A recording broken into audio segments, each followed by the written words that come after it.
Imagine you spend like 10 hours setting up your lighting, writing this perfect script, editing a video for your business, and then you post it, Right. and you just watch it flatline at maybe 200 views if you're lucky. Oh, it's brutal. It is. And meanwhile, there's a teenager across the country getting 10 million views by simply walking up to a stranger with an iPhone and asking one random question. Yeah, and for years we just looked at that and called it, the algorithm lottery. Exactly, like a stroke of sheer luck.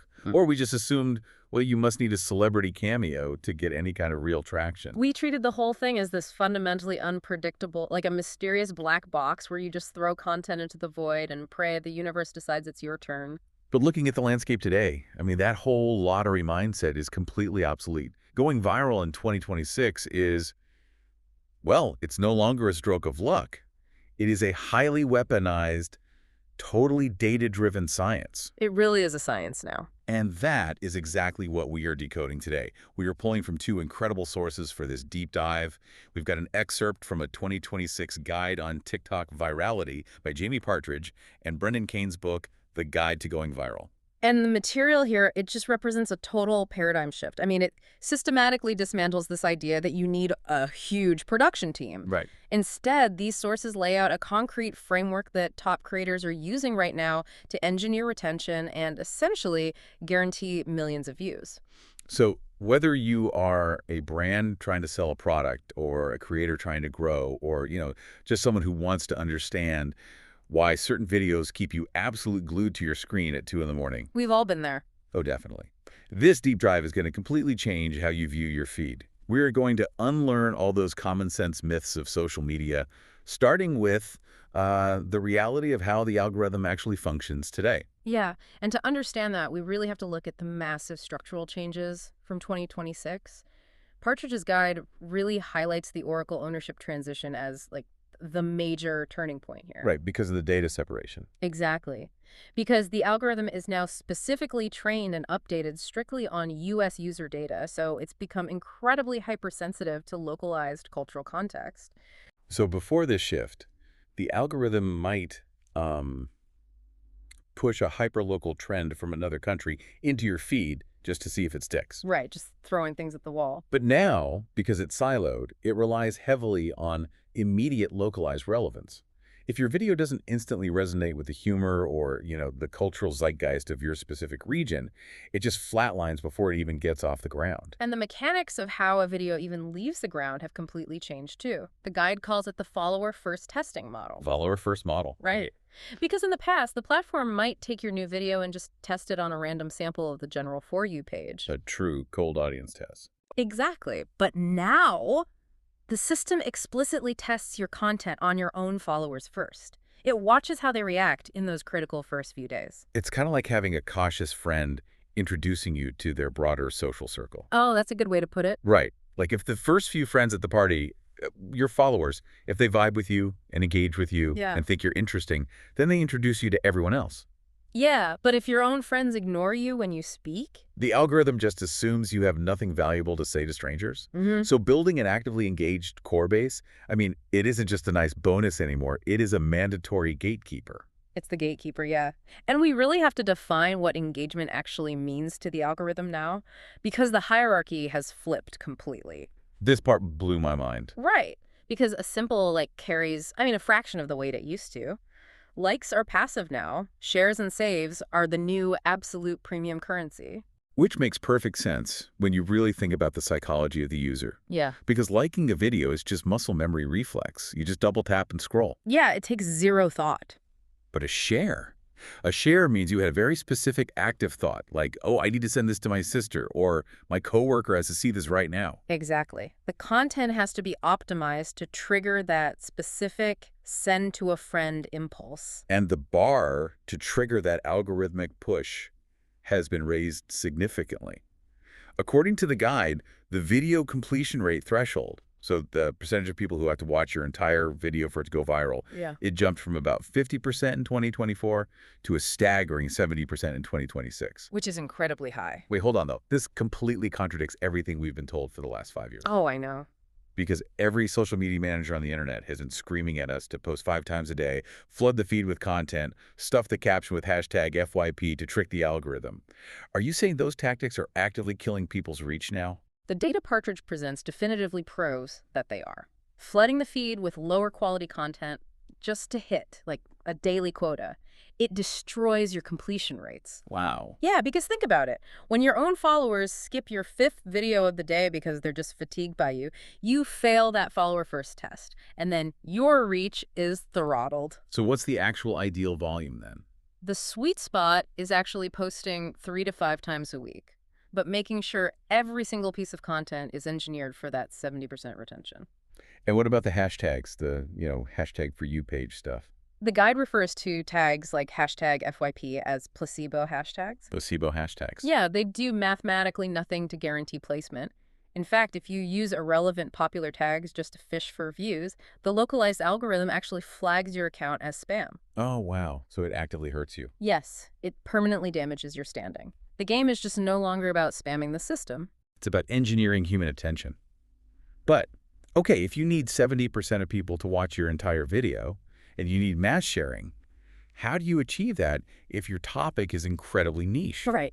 That's the big question. Like, if you're a tax accountant explaining depreciation, or, I don't know, a leather worker talking about stitching, getting 70% of the general public to care seems mathematically impossible. Well, this is where we get into what the sources call the generalist principle. The fundamental flaw for most creators is assuming they're only competing with other creators in their specific industry. Ah, okay. So a finance creator thinks they're only battling other finance creators for views. But the viewer's feed isn't categorized like a library. Exactly. When I open the app, the algorithm is choosing between your video on Roth IRAs, a hilarious comedy sketch, a high-speed car chase, and a recipe for chocolate chip cookies. You're competing against every single video on the entire platform for my next 8 seconds of attention. So to win in that environment, you have to ground your hyper-niche topic in universal broad interests. You have to take the unsexy and frame it in a way that appeals to everyone. Yes, and the sources outline a brilliant case study on this with Graham Stephan. The finance guy, right? Right, he's a massive finance creator, but he didn't just sit in front of a camera and make a dry, technical video explaining the math behind amortized car loans. Because that would only appeal to hardcore finance nerds, which is a tiny fraction of the audience. Exactly. Instead, he titled and framed the video as How I Bought a Tesla for $78 per month. Okay, the psychology of that framing changes the entire potential audience pool. Completely. Now, it appeals to Tesla enthusiasts, people who are obsessed with finding a good bargain, and anyone who's just simply curious about the mystery of how someone pulled off that seemingly impossible math. He took a niche financial concept and wrapped it in a universally appealing mystery. Yeah, and the Tanner Leatherstein example in the material perfectly illustrates this too. Oh, I love his videos. He's a leather craftsman, right? Yes, and the standard common sense approach for his business would just be to post videos of himself in his workshop, quietly stitching wallets, showing off the craftsmanship. Which might get, a few thousand views from other leather hobbyists. Right. But instead, he utilized the "is it worth it" format.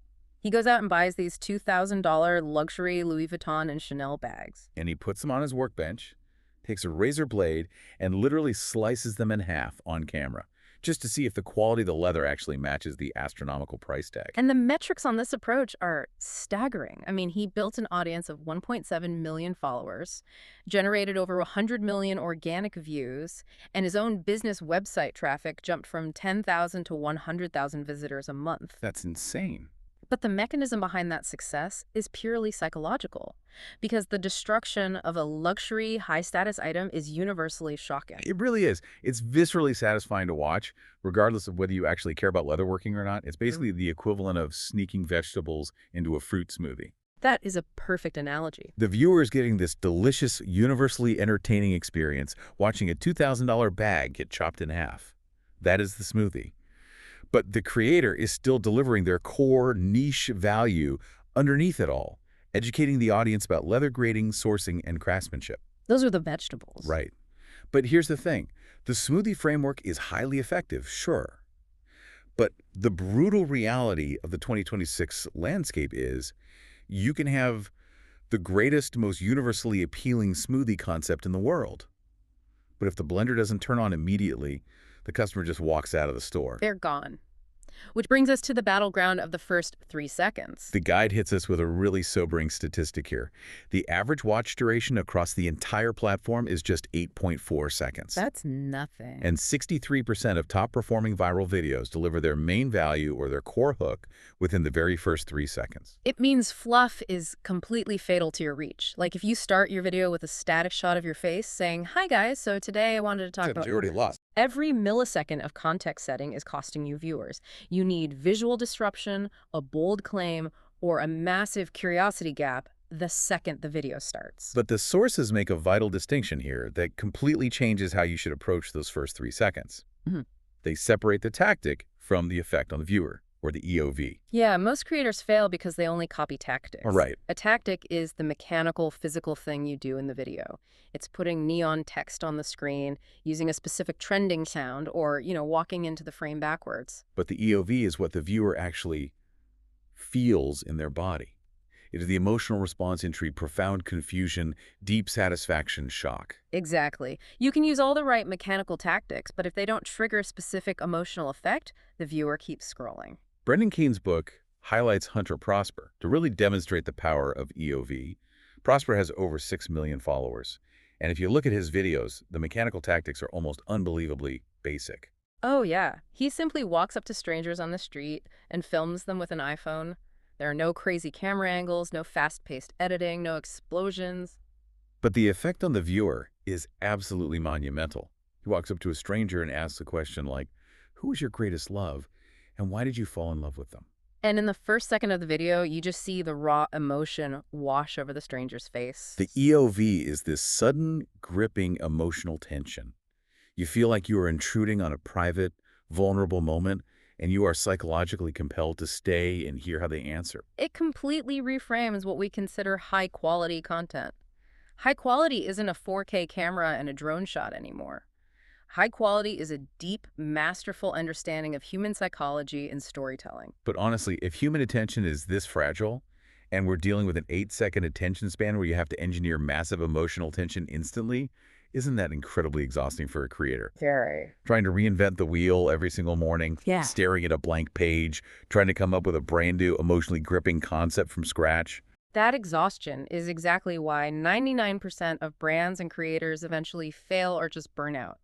They rely on what Kane calls the common sense model. Which is what? Exactly. It's the classic corporate approach. Yeah. A marketing team sits in a boardroom, brainstorms 20 random ideas based on what they think is funny, batch produces all 20 videos in a weekend, schedules them out for the month, and then just hopes one of them hits. And when all 20 of them flatline, they just assume they need to sit in the boardroom and come up with better ideas. Right. But because they batch produced everything at once, there was no feedback loop. They have no actual data telling them why the viewer scrolled past. So what's the alternative? The alternative is the viral content model. It shifts away from batch producing and focuses entirely on single iteration production. You test one specific idea, you analyze the data from that single video, you adjust the variables, and you try again. That makes a lot more sense. And the key to making this sustainable is that you stop chasing trends and you start utilizing formats. Honestly, the distinction between trends and formats is arguably the most valuable takeaway in the entire book. I completely agree, because trends are fleeting. A trend is like a specific dramatic audio clip or a dance choreography that dominates the app for 3 weeks and then immediately becomes embarrassing to use. Formats, however, are structural storytelling frameworks. They are the underlying psychological architecture of a video. Think of it like the 3-act structure in a Hollywood movie or the verse-chorus-verse structure in a hit pop song. Formats are reusable blueprints. You can plug 100 different topics into the exact same format, and the psychological journey for the viewer remains exactly the same. It's basically the difference between day trading meme stocks and investing in a broad index fund. Oh, exact. Right. Chasing a trending sound is day trading. It's incredibly stressful. You are almost always late to the party, and your success relies heavily on luck. Using formats is the index fund. It is a proven, well-researched structural blueprint for long-term compounding success that you don't have to reinvent every single day. We've actually already discussed one Tanner Leatherstein's Is It Worth It format. The structure is always the exact same. Introduce an expensive item, destroy it, and analyze the components. Right. Another really powerful example the book explores is the two characters, one light bulb format. Yes. Emily Hackett's fitness content uses this brilliantly. She generated 7 million views, debunking the concept of calorie counting. And she didn't do it by sitting at a desk and reading a boring nutritional study. She did it by playing two different characters having a realization. The psychology behind why that format works is fascinating, because by creating two characters, you instantly introduce conflict and dialogue. You are externalizing an internal debate that the viewer is already having in their own head. Exactly. When the light bulb moment hits for the character on screen, it hits for the viewer simultaneously. The format itself is doing all the heavy lifting for the narrative retention. Wait, let me make sure I understand the execution of this, because the book outlines a very specific scientific method for discovering these formats, called the GSB framework: gold, silver, bronze. Right. If I'm a fitness creator and I want to figure out how to get 5 million views, the natural assumption is that I should just go study videos that have 5 million views. But the book suggests that doing that is actually a massive trap. It is the most common trap in social media analysis.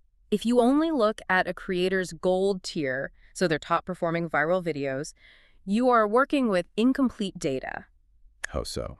Well, you might watch 5 of their gold videos, notice that they all use a specific trending hip-hop song, and incorrectly conclude that the song is the mechanism driving the virality. Because you didn't look at their bronze tier, their massive failure. Precisely. If you look at the bronze videos that completely tanked, you might find that they are using that exact same hip-hop song. And if the massive successes and the massive failures are both using the same tactic, then mathematically that tactic is irrelevant. It is not the variable driving the views. So it's literally the scientific method. You have to control your variables. Yeah. If the gold videos and the bronze videos both have the same music, the same lighting, and the same text on screen, but only the gold videos feature genuine, surprised reactions from strangers, boom, you have isolated the true variable. Right. The emotional reaction of the stranger is the performance driver, not the song. You isolate the variable that actually changes the effect on the viewer. That is huge. It is. But there is a vital rule of thumb here. You must compare within formats. You cannot compare the metrics of a fitness debunking video to a cinematic music video. As the book states, don't compare rivers to oceans. Speaking of comparing rivers to oceans, there is a piece of advice in Kane's book that feels completely counterintuitive at first glance. He explicitly tells the reader not to study the giants. He says, do not look at Apple or Amazon for inspiration on how to make content. Yeah. But if I'm building a business, shouldn't I want my content to look exactly like the most successful trillion-dollar companies in the world? It feels logical, sure, but it completely ignores the reality of how those companies operate online. Apple and Amazon do not get millions of views because they have mastered organic social media psychology. They get millions of views because they have universal global brand recognition. And more importantly, they are spending billions of dollars in paid, off-platform advertising to force that content into feeds. Exactly. The book points out a fascinating discrepancy with Apple's YouTube channel, actually. They have these highly polished cinematic commercial videos with 27 million views, but only 68,000 likes. Wow, that ratio is terrible. That ratio is a dead giveaway for heavy paid boosting or dark posting.